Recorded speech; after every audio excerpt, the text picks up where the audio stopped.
The bowl-eligible Huskies have the Duke Blue Devils come into town. What more could you ask for? Get to the rent, pack it out. Let's get after it. Rent's due, baby.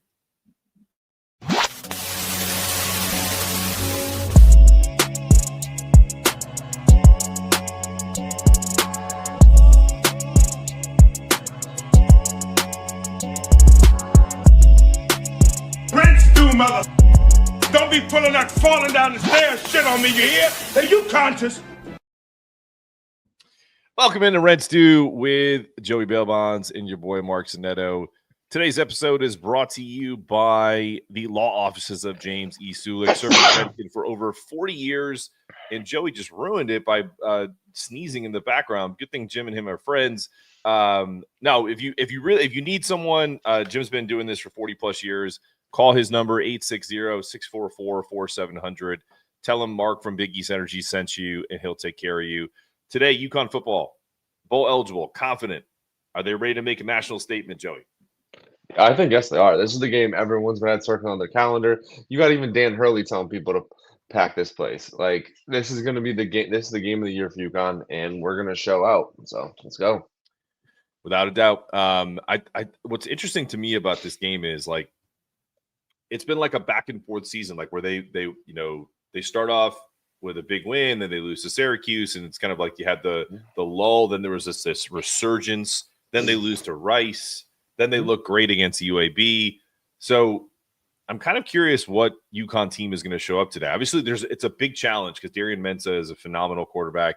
This offense that Duke runs is very explosive, so it's going to be a real big challenge. Do you think is there something that you're looking for in this game that you absolutely that is an absolute key for victory?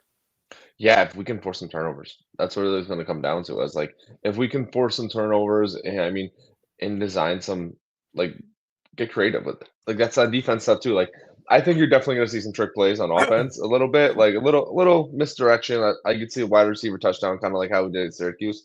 But it's going to come down is our defense going to force some turnovers and make some plays. But we got to slow the rhythm down on offensive as well as too. That's the thing.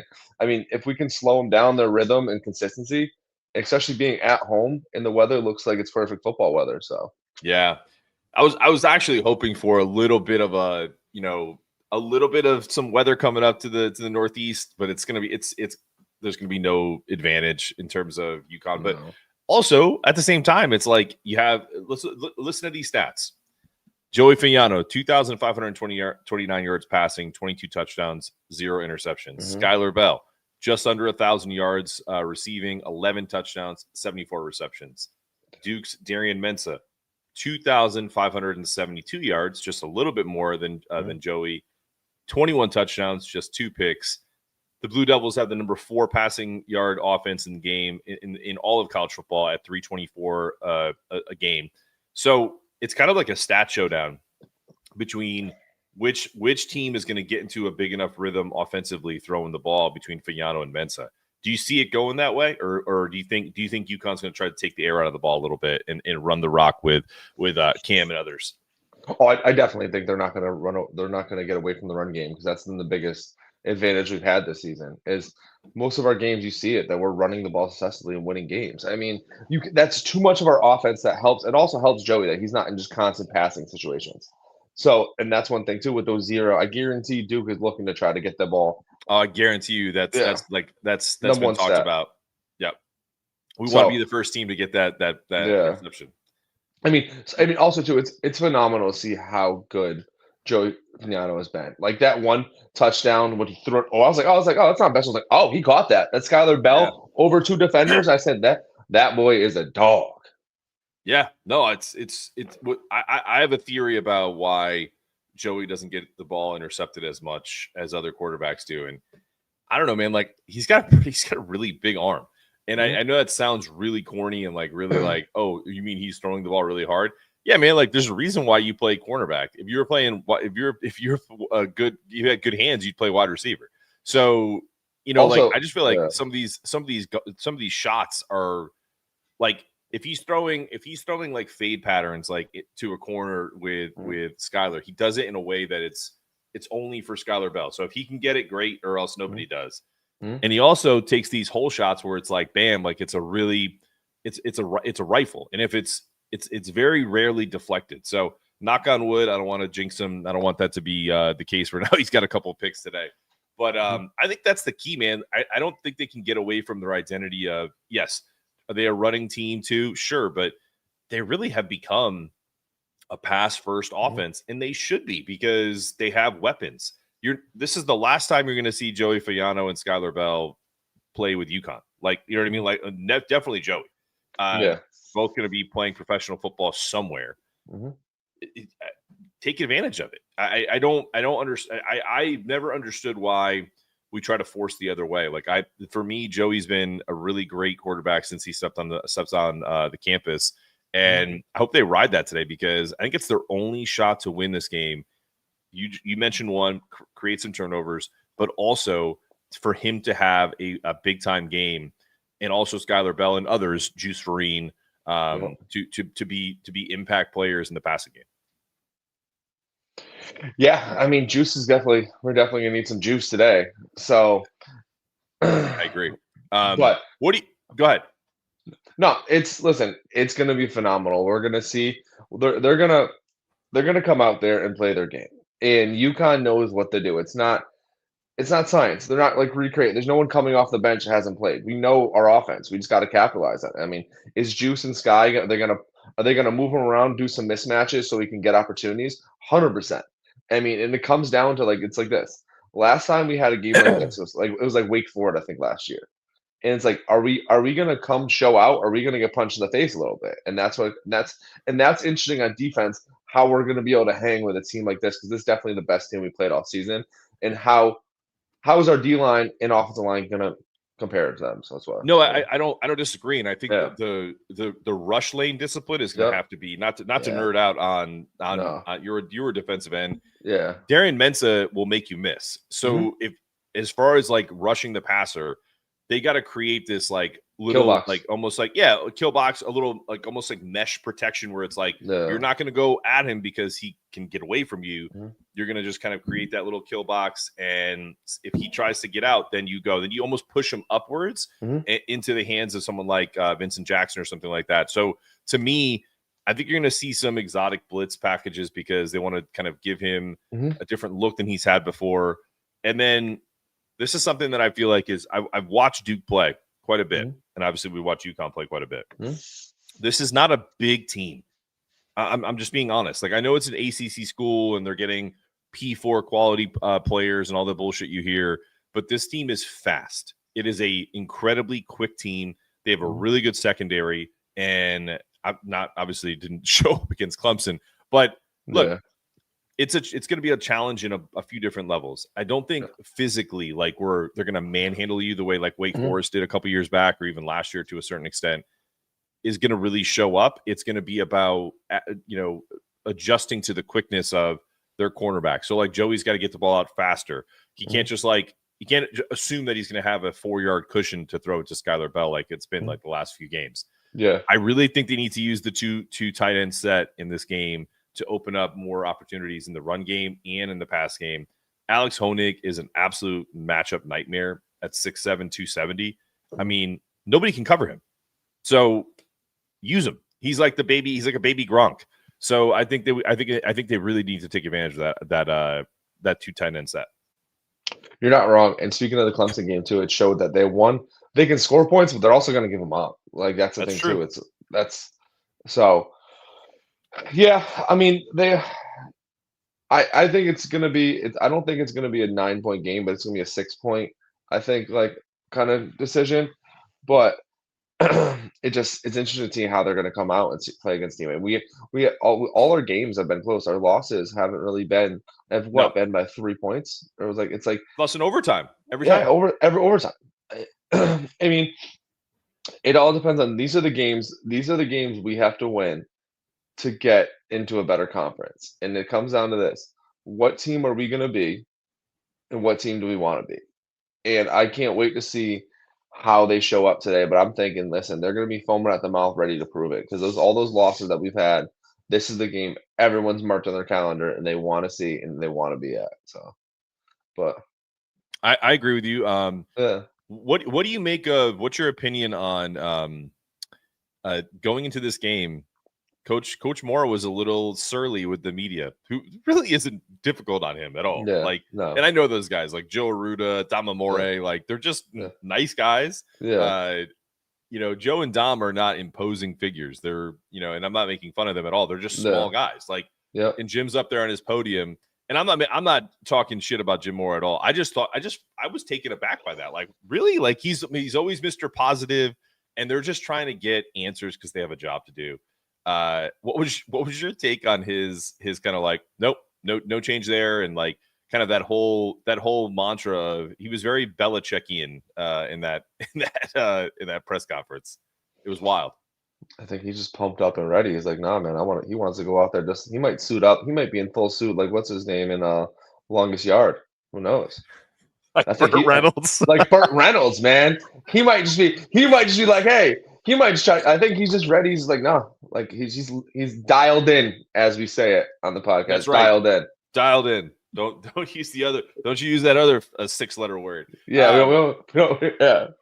It starts with an L. Yeah. No, I think you're right, but I also feel like too, it's like it's kind of crazy. Like if you have that job, like, so let's say you were in the media right now, outside of what we do in here, and you were in that room, like to see that kind of code switch, because he's always so like positive and like blah blah blah, to then like, oh shit, like today's someone pissed in Coach's Cheerios today because he just wasn't having it, man. It's so funny to kind of see that switch.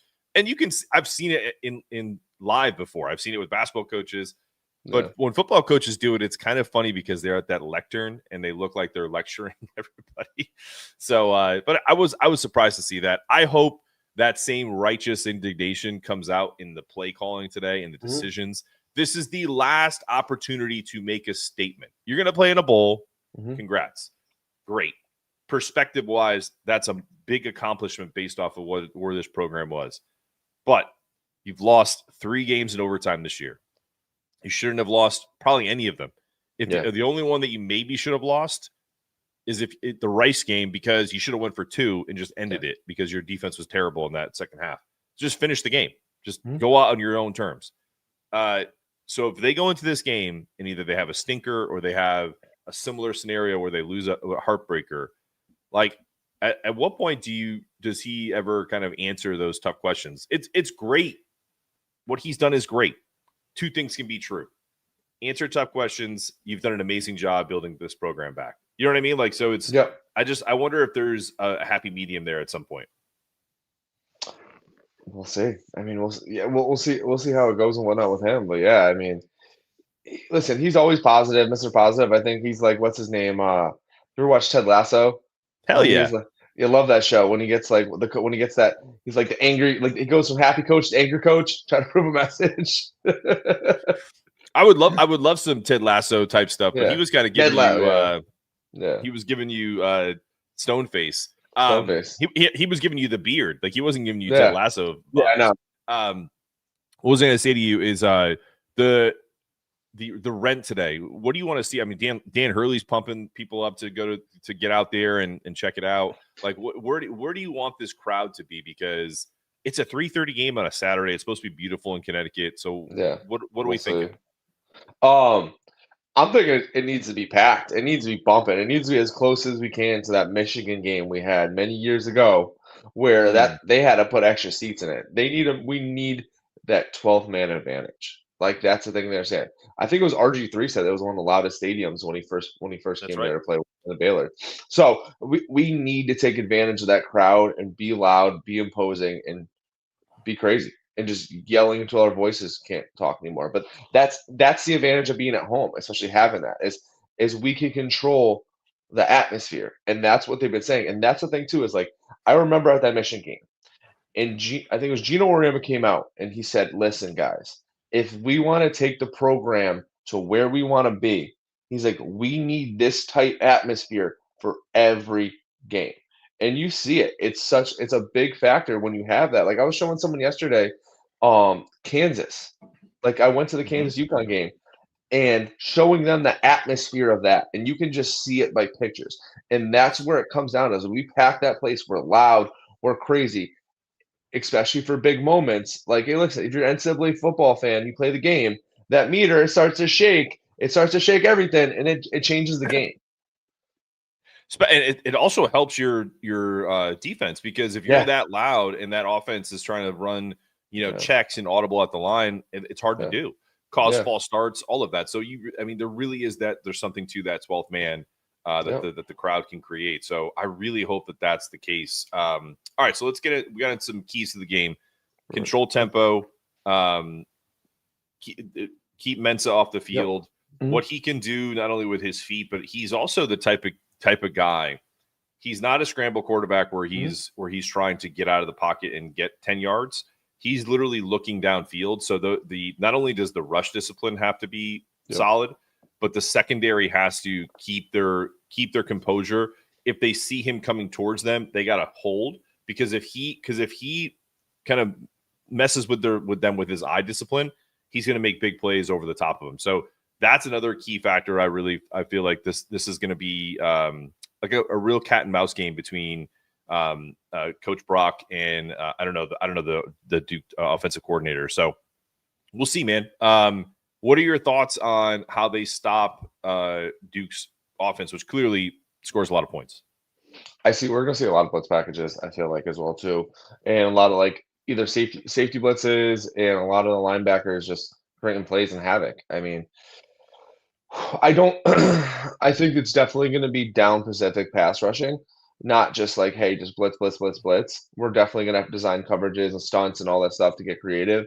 But it's going to come down to this is like, hey, say hypothetically, if we get down early, are we going to be able to punch them back and come back them? That's the thing too. Keep the momentum. But it's really interesting because a lot of our blitzing comes from our linebacking position. We don't get as much pass rush from our D linemen, which is one of the concerns I've had this year, and it's a little frustrating. But it might be just schematic, just what they do. And that's where we're going to get creative. I'm definitely thinking we're probably going to have some safety blitzes and things like that too, design coverages to really push them and whatnot. But I mean, it's just I can't wait. I think I was there last time Duke played at home. I'm just excited for them to be back so I can see it. But blocking the field goal, I think, like we did last time. Yeah, no, I think you're right. But I also feel like those zone blitzes can kind of mess with quarterbacks too. Like if they're dropping someone into coverage or everyone's standing up at the line, that kind of amoeba look, right, where no one's putting their hand on the ground. I think you're going to see some of that in passing situations. Mm-hmm. But I also think what's going to be the key to all of this is first and second down. Like if Duke is coming out and running the rock and I know this kid throws the ball, but if they get 4 or 5 yards a clip, that it's going to be an unstoppable force essentially, because the key to me is if you can make them one-dimensional, then we can start to see maybe a shootout, maybe create some turnovers like you said, and then Brock can get aggressive with his kind of exotic blitzes and really see if he can do what other teams have not been able to do, which is stop Darian Mensa. So even in games that Duke has lost, he's had phenomenal games. So but they've been prone to kind of timely turnovers. So just pay attention to this one for 1 second before we move on.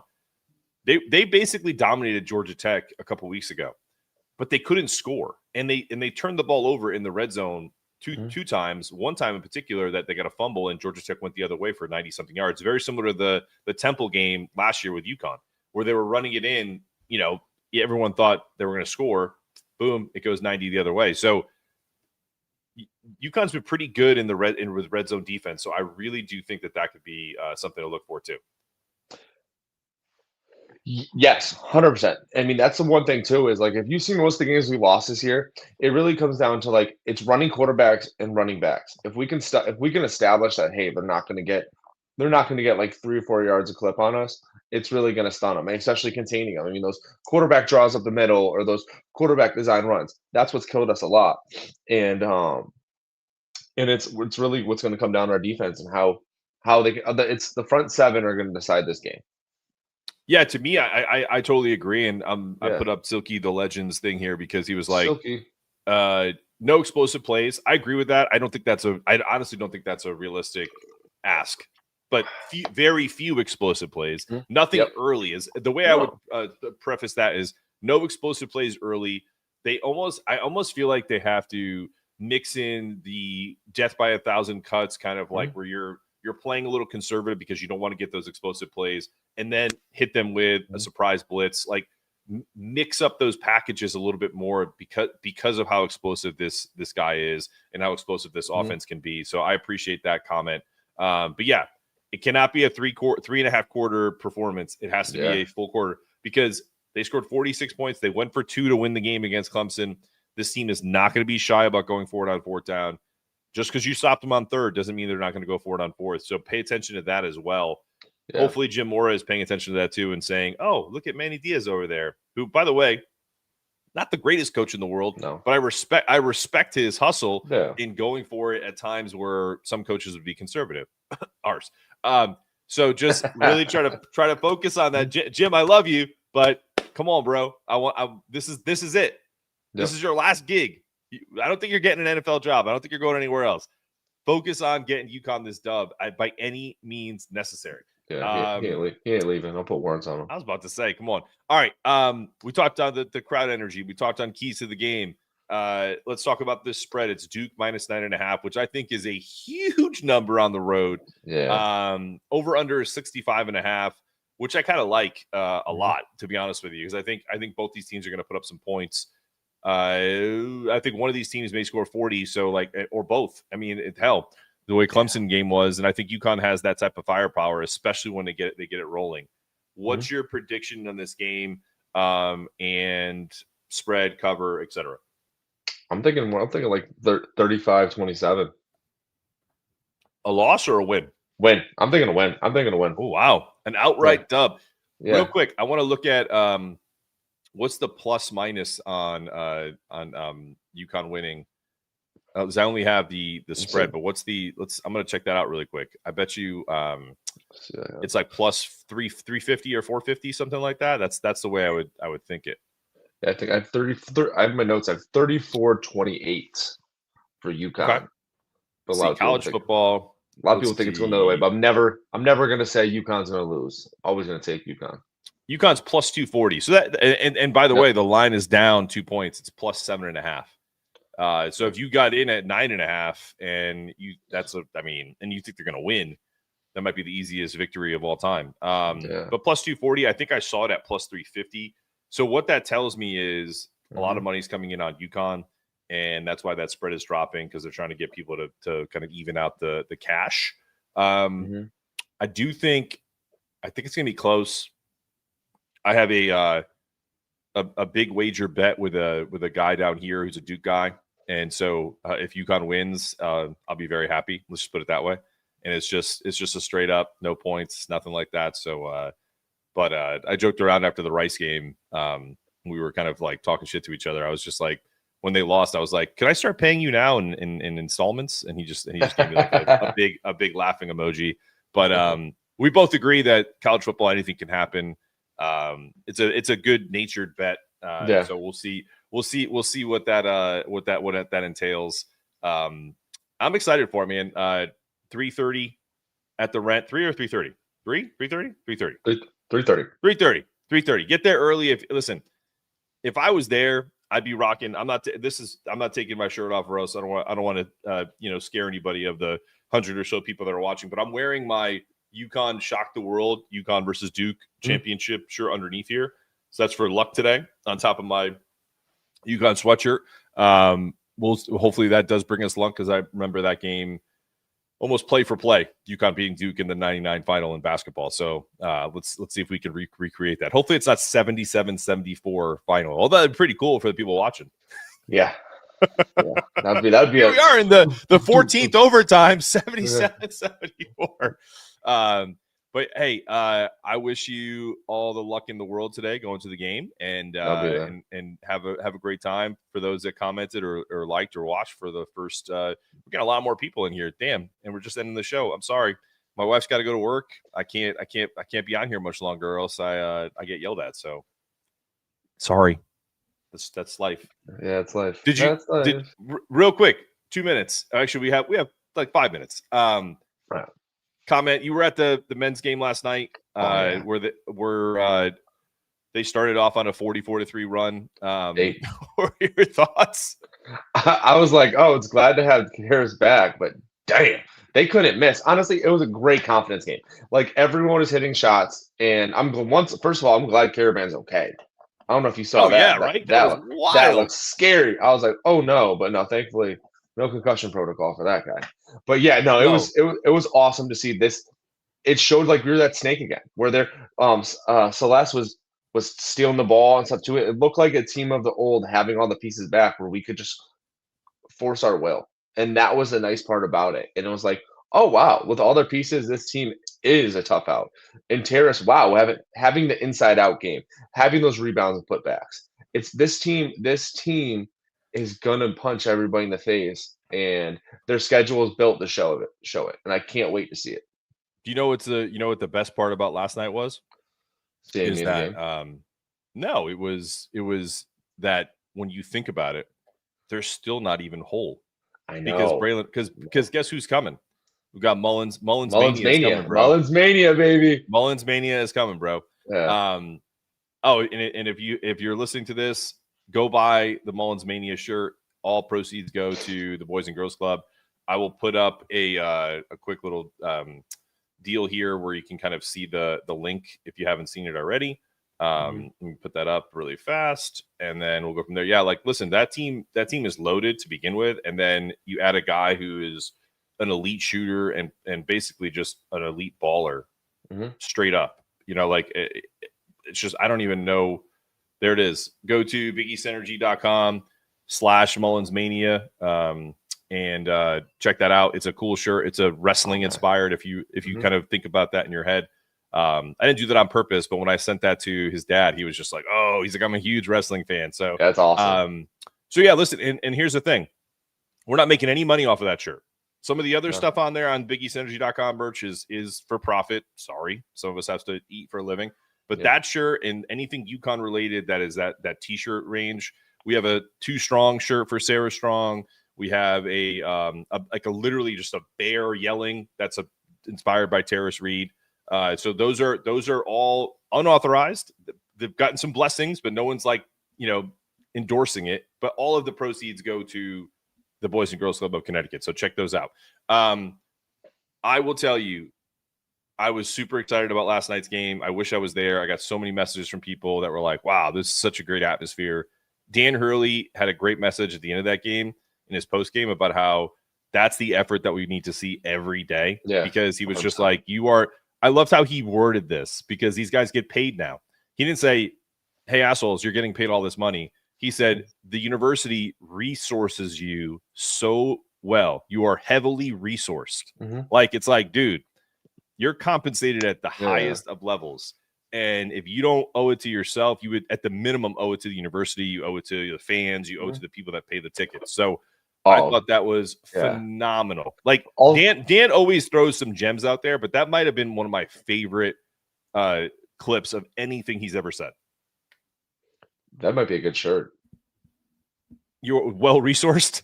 Yeah. We'll see. We'll see. Yeah. Don't say it out loud because now someone's going to take it. Son of a gun. How dare you? All right. How dare you? Joey, enjoy the game. Everybody else listening, watching, enjoy the game. We're so excited about just this. This is the game I've been circled all year because it's Duke and it's always fuck Duke. I'm sorry. Ooh, sorry. I said a swear at 9:30 in the morning. But seriously, fuck Duke. Let's go. Yeah, fuck Duke. Red Stew, baby. Let's get after it.